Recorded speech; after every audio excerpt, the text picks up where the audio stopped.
কংগ্রেসের দেগঙ্গার সভাপতি কোন মামলায়? দেখুন, এই তো বিরাট বড় চক্র, শুধু একজন দুজন নয়, আরো অনেকে জড়িত আছে। জ্যোতিপ্রিয় মল্লিক থেকে শুরু করে তার যে পুরো টিম, আরো আমার মনে হয় বেশ কিছু লোক, এমনকি শিলিগুড়িরও বেশ কিছু, আমি খবর পেয়ে যেটা আমার কাছে খবর আছে, একজন চালকল মালিক, মানে যে চালের ব্যবসা করে, এরকম লোক শিলিগুড়িতে একজন আছে যে জ্যোতিপ্রিয় মল্লিকের হয়ে কাজ করে। এরকম প্রচুর লোক যুক্ত আছে, তারাও হবে আশা করি আস্তে আস্তে। এখন ওই বিষয়ে কিছু বলবো না।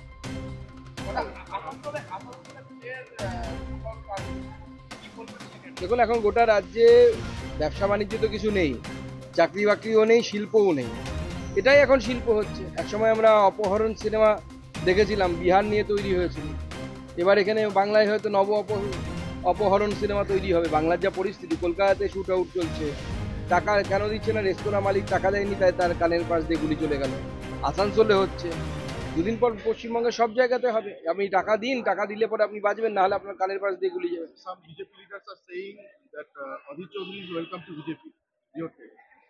Presently, we are not in such a condition that we can say anything regarding this matter. It is the purview of Adit Chaudhary that what will be his political future. So he is a senior leader and well-known leader in this state. So whatever decision he may take, any decision, we cannot dictate him. No comment.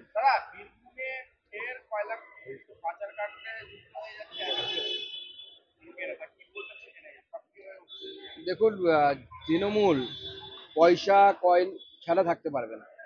মাছ যেমন জল ছাড়া বাঁচে না, তৃণমূল কালো পয়সা ছাড়া বাঁচে না। সেই পয়সার জন্য তো কয়লা লাগবে, আপনার গরু লাগবে, গরু পাচার, কয়লা পাচার।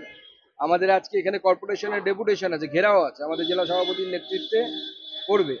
আমি তো শুনে অবাক হয়ে যাচ্ছি যে ডেপুটি মেয়রের নাকি 1,500 কোটি টাকার সম্পত্তি, যেখানে টাকার অভাবে শিলিগুড়ি কর্পোরেশন কাজ করতে পারছে না নাকি, টাকা নেই নাকি?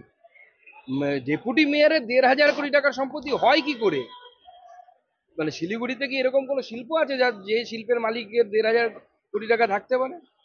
আমি মানে নিশ্চিতভাবে আমি নিশ্চিত যে এই টাকা জনগণের টাকা লুট করে খেয়েছে।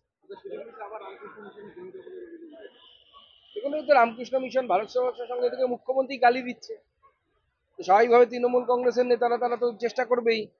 আর শিলিগুড়িতে জমি মানে এখন বুঝতেই পারছেন, সে কাওয়াখালী হোক বা অন্য কোনো জায়গা হোক, জমি মানে তো এখানে হীরের টুকরো। তো সেটা বিক্রি করার জন্য দখল করে হোক, যেভাবে হোক বিক্রি করে সেখানে পয়সা কামানোর চেষ্টা করছে। লাস্ট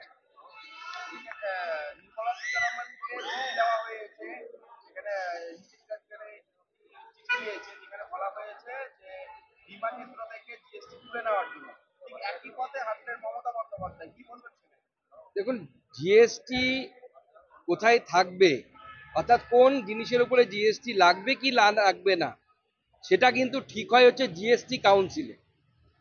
এবং মমতা বন্দ্যোপাধ্যায় যেটা করছেন সেটা হচ্ছে নোংরা রাজনীতি করছেন। জিএসটি কাউন্সিল কাদের দ্বারা গঠিত?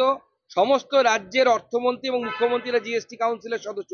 শুধু তাই নয়, ভারতবর্ষে যখন প্রথম জিএসটি কাউন্সিল তৈরি হয়েছিল, তার মাথায় ছিলেন মমতা বন্দ্যোপাধ্যায়ের ডান হাত তথা পশ্চিমবঙ্গের তৎকালীন অর্থমন্ত্রী, আমি নামটা ভুলে যাচ্ছি ওনার এখন, তিনি ছিলেন হচ্ছে অসীমবাবু, আরে নামটা ভুলে যাই হোক, তিনি ছিলেন হচ্ছে অমিত মিত্র। অমিত মিত্র ছিলেন হচ্ছে জিএসটি কাউন্সিলের চেয়ারম্যান। তখন সেই জিএসটি কাউন্সিল অমিত মিত্রের নেতৃত্বে ঠিক করেছিল কার উপরে জিএসটি লাগবে। এখনো তাই, এখনো জিএসটি কাউন্সিল মিটিং এ বসে, সেখানে রাজ্যের প্রতিনিধি থাকে, পশ্চিমবঙ্গেরও প্রতিনিধি থাকে, তারা ঠিক করে যে কোন জিনিসের উপর জিএসটি লাগবে, কত % জিএসটি লাগবে। কেন্দ্র সরকার ঠিক করে না, সবাই মিলে সেখানে ঠিক হয় সমস্ত। কারণ জিএসটির ভাগ দায় কেন্দ্রের ঘাড়ে পড়ে, ভাগ রাজ্য নেয়। এবং জিএসটি বাড়ার ফলে বা জিএসটিতে রাজ্যের রোজগার বাড়ার ফলে রাজ্য সরকারটা কোনো রকমের টেনে টুনে চলছে।